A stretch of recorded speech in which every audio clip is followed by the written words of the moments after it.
Hello friends. तो जैसा कि आप सभी जानते हैं, अभी जस्ट 2-3 दिन पहले मैंने 12th क्लास की मॉडरेशन को लेके एक वीडियो अपलोड किया था, जिसे बहुत अच्छा रिस्पांस मिला। उस वीडियो से बहुत ज़्यादा लोगों की हेल्प भी हुई। ये इसी बात से पता चलता है कि 2 ही दिन में वो वीडियो 20,000 से ज़्यादा बार देखा गया। टोटल मोर देन 20,000 व्यूज़ थे उस वीडियो के ऊपर। मैं शुक्रगुजार हूँ उन सबका जिन्होंने इस वीडियो को ज़्यादा से ज़्यादा पीपल इन नीड, जिनको जरूरत थी, उन तक पहुंचाने में मेरी हेल्प की। आज का जो मैं वीडियो बना रहा हूं, ये उसी वीडियो की कंटिन्यूशन में है। उस वीडियो को बनाने के बाद कुछ ऐसी क्वेरीज मेरे पास और आई थी, जिसको देखकर मुझे लगा कि मुझे एक और वीडियो बनाना चाहिए जिसमें उन सभी क्वेरीज का मैं सॉल्यूशन दे पाऊं। बेसिकली वो सारी की सारी क्वेरीज सब्जेक्ट्स में मॉडरेशन को लेकर थी। जैसे कितने सब्जेक्ट्स में +5 की मॉडरेशन की जा सकती है, क्या सभी में करनी है या एक ही में करनी है, किस हद तक हम मॉडरेट कर सकते हैं, रेंज हमें कितनी रखनी है, उसमें वायलेशन हो सकती है या नहीं हो सकती है, बच्चों को फेल कर सकते हैं या नहीं कर सकते, टॉप की रेंज में मॉडरेशन कितनी करनी है। ये बहुत सारी क्वेरीज थी जो मेरे पास मेरे उस वीडियो के बाद आई। जितनी क्वेरीज मुझे व्हाट्सएप पे या टेलीफोनिकली या यूट्यूब पे कमेंट बॉक्स में आई, मैंने साथ के साथ सबका रिप्लाई भी किया। बट देन आई थॉट कि हाँ, बहुत से ऐसे और स्कूल्स और प्रिंसिपल्स और टीचर्स होंगे जिनको सेम प्रॉब्लम्स होंगी, मगर वो उनका हल नहीं ढूंढ पा रहे या किसी से पूछ नहीं पा रहे। तो आई थॉट कि मैं एक और वीडियो ऐसा बनाऊंगा जिसमें मोस्ट ऑफ द क्वेरीज का सॉल्यूशन मिल जाएगा। इस वीडियो को बनाने में मेरे बहुत अच्छे फ्रेंड, मेरे ब्रदर मिस्टर पंकज राणा की मुझे बहुत हेल्प मिली है। उनका भी यही कहना था कि इस टॉपिक पे वीडियो बनाना बहुत जरूरी है, बिकॉज ये वो टॉपिक है जो कुछ अनटच्ड रह गया मेरे पिछले वीडियो में भी और बाकी सभी लोगों के द्वारा भी। तो उनकी हेल्प से मैंने ये वीडियो तैयार किया है आपके लिए। उम्मीद करता हूँ आपको पसंद आएगा। पूरा वीडियो एंड तक बहुत ध्यान से देखिएगा, आपकी बहुत सी प्रॉब्लम्स का सोल्यूशन मिलने वाला है। मगर एक्सेल शीट पर चलूं उससे पहले वही एक रिक्वेस्ट, प्लीज अगर वीडियो अच्छा लगे और हेल्पफुल लगे तो इसे लाइक और शेयर करना मत भूलिएगा, और मेरे चैनल को सब्सक्राइब करके नोटिफिकेशन बेल का बटन भी दबाना मत भूलिएगा, ताकि इन फ्यूचर जब भी ऐसे हेल्पफुल वीडियोस में अपलोड करूं तुरंत उनकी नोटिफिकेशन आपको मिल जाए। तो चलिए चलते हैं मेरी एक्सेल शीट पर। ये एक एक्सेल शीट है जो मैंने एक्चुअल जैसा किसी स्कूल को सीबीएसई के पोर्टल पर अपना रिजल्ट दिखाई देता है उसके अकॉर्डिंगली प्रिपेयर की है। एक्चुअली जब आप सब्जेक्ट वाइज जाएंगे, तो सपोज ये मैथमेटिक्स का सब्जेक्ट है, इसके लिए आपको ये एक टेबल ऊपर ओवरऑल मिलेगा, और उसके बाद स्टूडेंट वाइज नीड से मॉडरेशन के लिए अलग अलग कॉलम्स मिलेंगे, जिसमें यहाँ पे मैंने स्टूडेंट का नाम ABC और XYZ मेंशन कर रखा है। ये चीज मैं पहले भी अपने पिछले वीडियो में एक्सप्लेन कर चुका हूँ, इसलिए मैं इसके ऊपर ज्यादा फोकस नहीं करूंगा। अगर आप कैसे स्टूडेंट्स के स्कोर को मॉडरेट करना है, सब्जेक्ट को कैसे मॉडरेट करना है, ये देखना चाहते हैं तो आप मेरे पिछले वीडियो में भी जाकर उसे देख सकते हैं। मेरा आज का फोकस जो है वो ओवरऑल मॉडरेशन पर है। हमें जो मॉडरेशन करने के लिए टोटल स्कोर निकालना है पूरे स्कूल का, वो किस तरह से निकालना है, सीबीएसई ने हमें टोटल स्कोर क्या दे रखा है, रेफरेंस ईयर के हिसाब से क्या स्कोर दे रखा है, और जो रॉ मार्क्स हमने ऐड किए हैं उसके अकॉर्डिंगली टोटल क्या दे रखा है, परमिसिबल लिमिट के हिसाब से सीबीएसई ने हमें कितना स्कोर अलाउ कर दिया है। बेस्ड अपॉन ऑल दिस हम कितने मार्क्स ओवरऑल ऐड या डिलीट कर सकते हैं अपने रिजल्ट में से सब्जेक्ट वाइज। तो इन सब चीजों को मैं आज एक्सप्लेन करने वाला हूँ। वीडियो को बड़े ध्यान से एंड तक देखिएगा ताकि आपको सब कुछ आसानी से समझ आ जाए। अब ये किसी एक स्कूल का रेफरेंस ईयर के हिसाब से पूरा हिस्टोरिकल डाटा है। इस हिस्टोरिकल डाटा में रेफरेंस ईयर 2020 को डिक्लेयर किया गया है। स्कूल के पास टोटल 7 सब्जेक्ट थे जो बच्चे ऑप्ट कर सकते थे। बिकॉज साइंस स्ट्रीम है तो बायोलॉजी और मैथमेटिक्स में बच्चे डिवाइड हुए हैं यहाँ पर, और बाकी सभी सब्जेक्ट्स में सेम नंबर ऑफ स्टूडेंट्स हैं। एडिशनल सब्जेक्ट यहाँ पे कोई नहीं है, मगर जिन स्कूल्स में एडिशनल सब्जेक्ट है उसका मीन यहाँ पर इंडिविजुअल, जब हम रेफरेंस ईयर की बात करते हैं वहां पर दे रखा है, मगर कैलकुलेशन करते टाइम जब year wise average of total theory marks in main subject निकालते हैं ये वाले, तो उसमें एडिशनल सब्जेक्ट का मीन सीबीएसई कैलकुलेट नहीं करता है। ये चीज आपको माइंड में रखनी है।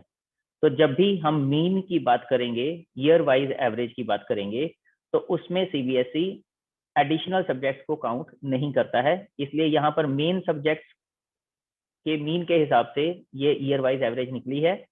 आपको भी ऐसे ही ईयर वाइज एवरेज मिली होगी सीबीएसई की तरफ से। Now let's proceed to the sheet which I have prepared. यहाँ पर आप देख सकते हैं मैथमेटिक्स सब्जेक्ट की अगर मैं बात करूं तो 16 कैंडिडेट थे। रेफरेंस ईयर का मीन 51.15 दिया था इसमें, जो यहाँ भी आपको दिख रहा है 51.15।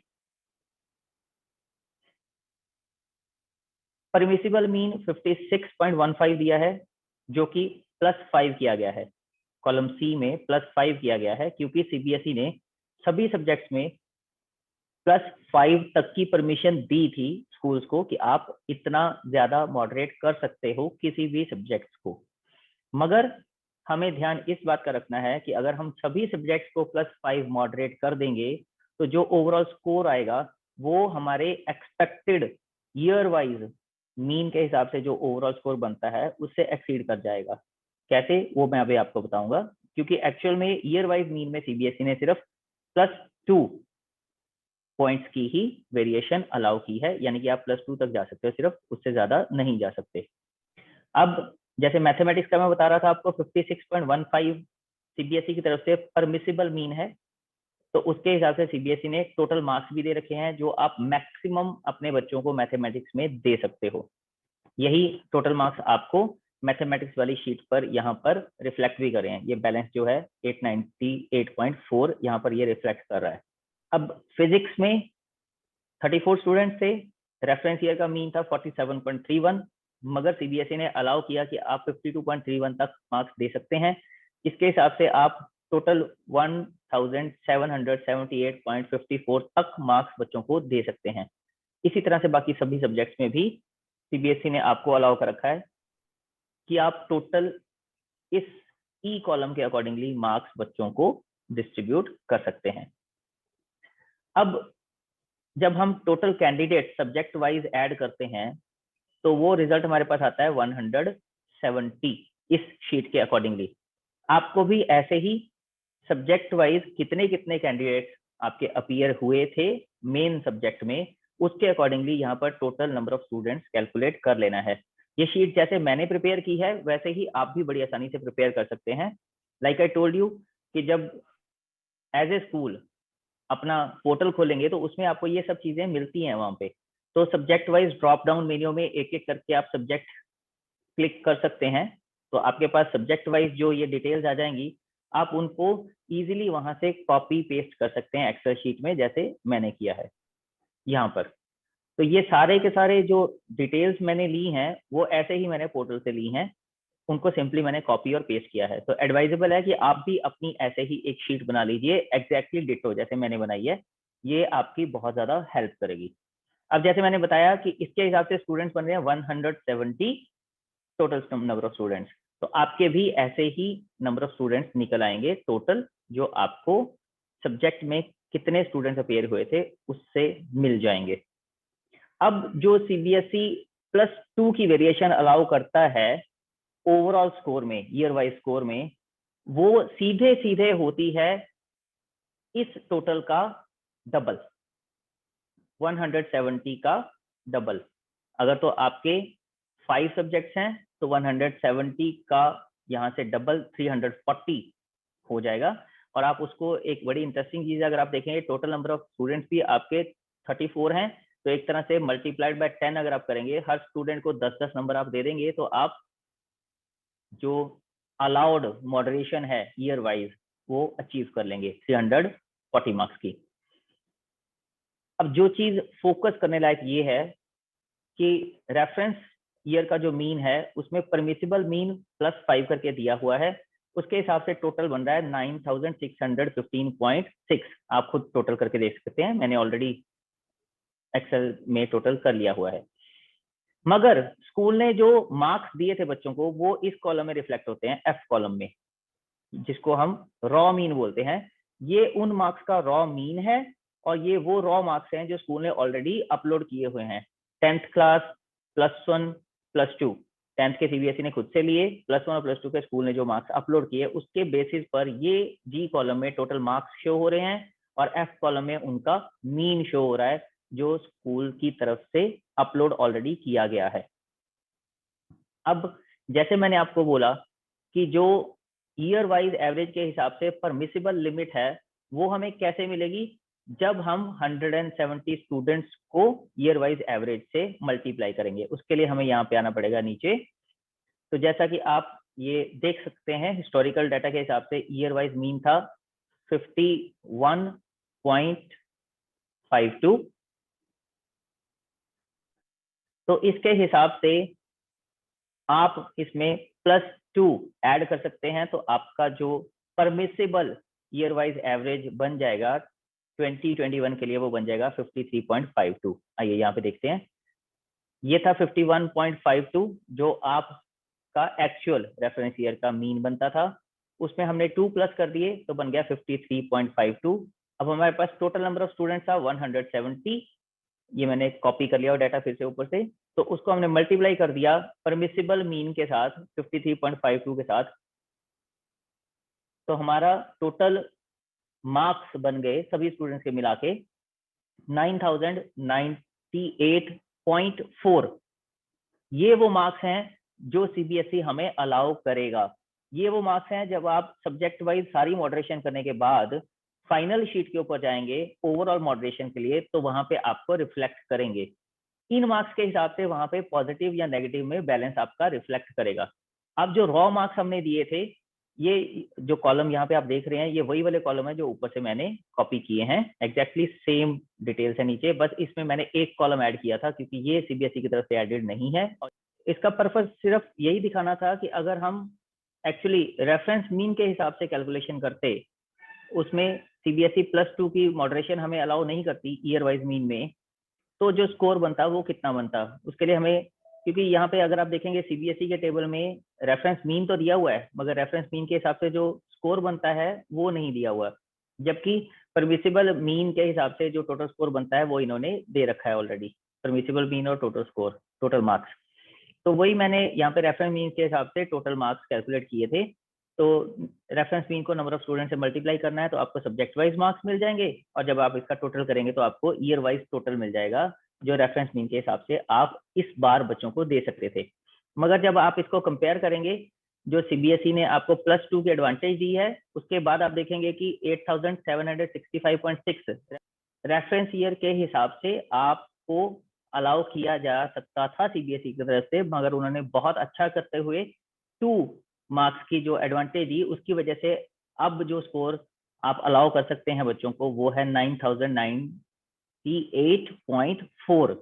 तो ये रफली जैसे मैंने पहले बताया 170 स्टूडेंट्स का डबल यानी 340 के आसपास आपको सीबीएसई ने एडवांटेज दी है।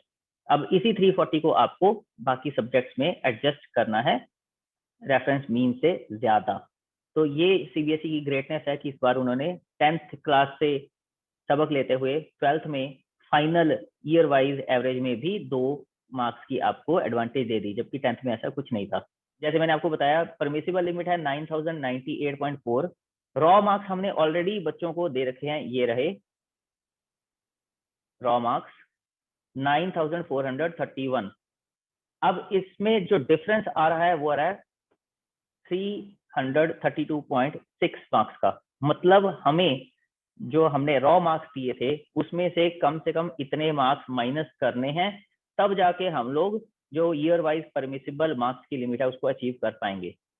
मगर इतना ही सिर्फ काफी नहीं है, इसमें भी एक कैच है। कैच क्या है?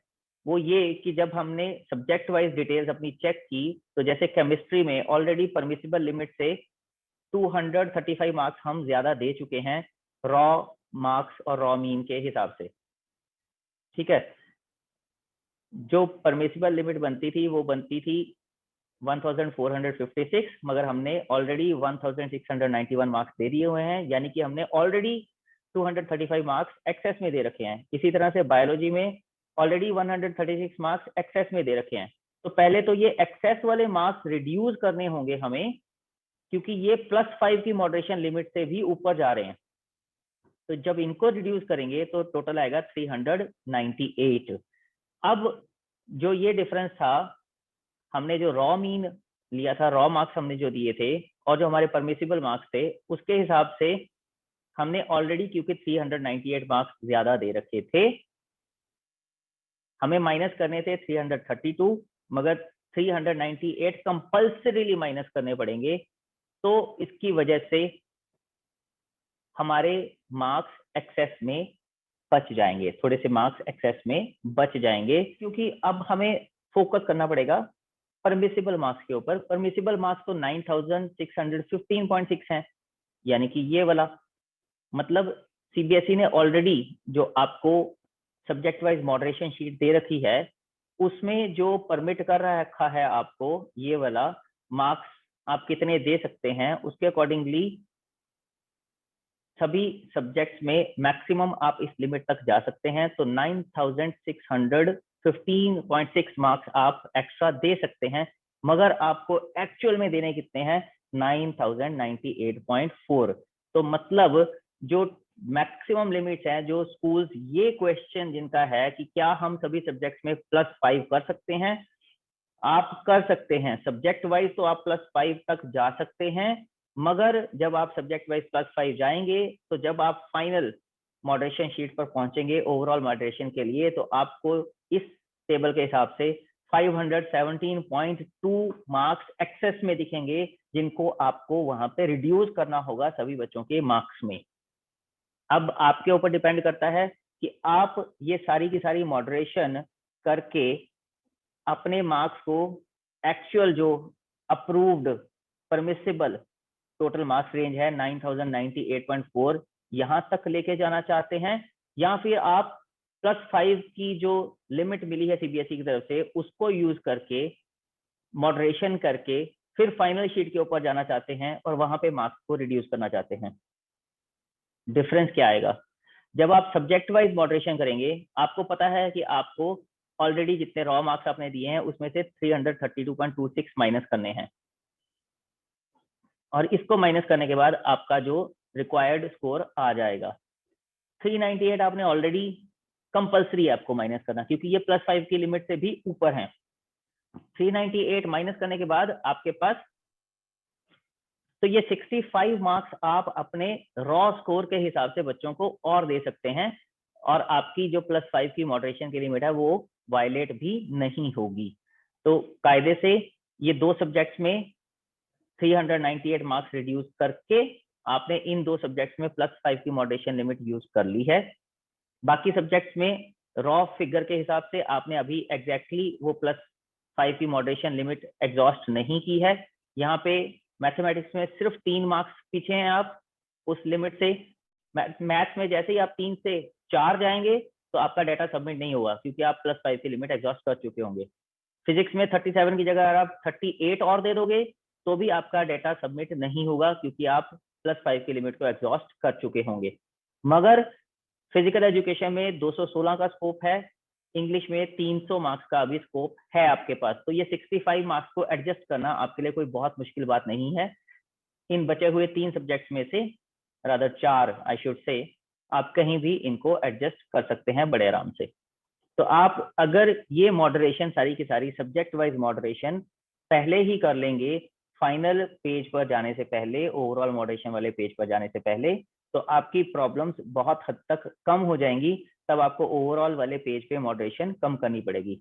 हाँ, जिन स्कूल्स ने इतनी मेहनत नहीं की है, जिन स्कूल्स ने ये फिगर्स कैलकुलेट नहीं की हैं, खास तौर per year wise total permissible marks जो मैंने यहाँ पे आपको कैलकुलेट करके बताए हैं, बड़ा सिंपल है। रेफरेंस ईयर के मीन में 2 ऐड करके टोटल नंबर ऑफ स्टूडेंट्स से उसको मल्टीप्लाई करना है। Total number of students main subject वाले, एडिशनल वाले नहीं। उसके हिसाब से अगर आप ये फिगर एक बार कैलकुलेट कर लेते हैं तो आई बिलीव मॉडरेशन आपके लिए कोई मुश्किल टास्क नहीं है। इसके बाद आपको सिर्फ और सिर्फ ध्यान रखना है बच्चों की मार्क्स की रेंज का। 95 एंड अबव की मार्क्स रेंज में बहुत ज्यादा फोकस है सीबीएसई का, बहुत से क्वेश्चंस मेरे पास आए जिसमें उन्होंने पूछा कि क्या हम उस रेंज को वायलेट कर सकते हैं, क्या हमारे बच्चे अगर कम थे उस रेंज में पिछले साल तो इस साल ज्यादा दे सकते हैं। There is a strict no from my side. आप ऐसा बिल्कुल भी मत कीजिएगा। 90 एंड अबव की रेंज में, रादर 95 तो सीबीएसई कह रहा है, मैं तो बोलूंगा कि 90 एंड अबव की रेंज में भी आपके जितने बच्चे थे रेफरेंस ईयर में, आप उतने ही बच्चे रखिए, उनको एक्सीड मत कीजिएगा। Otherwise it may prove to be a loss for you in future. अगर कोई ऐसी क्वेरी वगैरह सीबीएसई की तरफ से आ जाती है या सीबीएसई फाइंड आउट कर लेती है कि आपने गलत ढंग से मॉडरेशन की है, तो they may be some penalty also. तो आई वुड सजेस्ट कि आप ऐसा कुछ मत कीजिएगा। रेंज को कोशिश कीजिए आप मेजोरिटी ऑफ बच्चों को उसी रेंज में रखिए। ये तो हो गया था, मैंने आपको बताया कि ओवरऑल मार्क्स के हिसाब से आपने कैसे मॉडरेशन करनी है। मगर ये सब्जेक्ट्स में, जैसे मैथमेटिक्स में सिर्फ 3 मार्क्स का स्कोप है, ऑलरेडी +5 की लिमिट ऑलमोस्ट एग्जॉस्ट हो चुकी है। आपको इन 16 स्टूडेंट्स को कोशिश करना है कि रेफरेंस ईयर में जैसे आपके बच्चे रिफ्लेक्ट कर रहे थे जिस रेंज में, उसी रेंज में आपके ये 16 बच्चे एडजस्ट हो जाएं। वो जो रेंज है वो परसेंटेज की टर्म में दी हुई है। ये भी एक क्वेरी थी कि वो परसेंटेज में है कि नंबर ऑफ स्टूडेंट्स की टर्म में है। वो परसेंटेज की टर्म में है और थ्योरी में से है वो रेंज जो आपको दी हुई है। तो थ्योरी के मार्क्स जब आपने एडजस्ट करने हैं तो ही आपने इस चीज को ध्यान में रखना है। आई होप ये वीडियो आपको हेल्पफुल लगा होगा और बहुत सी क्वेरीज आपकी सॉल्व भी हो गई होंगी। और स्पेशली मार्क्स कैसे कैलकुलेट करने हैं, किस रेंज को ध्यान में रखना है, किस रेंज को नहीं, ये सब चीजें आपको क्लियर हो गई होंगी। मॉडरेशन कहाँ करनी है, कैसे करना है, ये भी आपको क्लियर हो गया होगा। तो अगर ये वीडियो आपको हेल्पफुल लगा है तो पहले की ही तरह इसे ज्यादा से ज्यादा लाइक और शेयर कर दीजिए और मेरे चैनल को सब्सक्राइब करके नोटिफिकेशन बेल का बटन दबा दीजिए ताकि आपको आने वाले सभी वीडियोस की नोटिफिकेशन टाइम रहते मिल जाए। Till then keep watching principal Rishi Gupta. Thank you.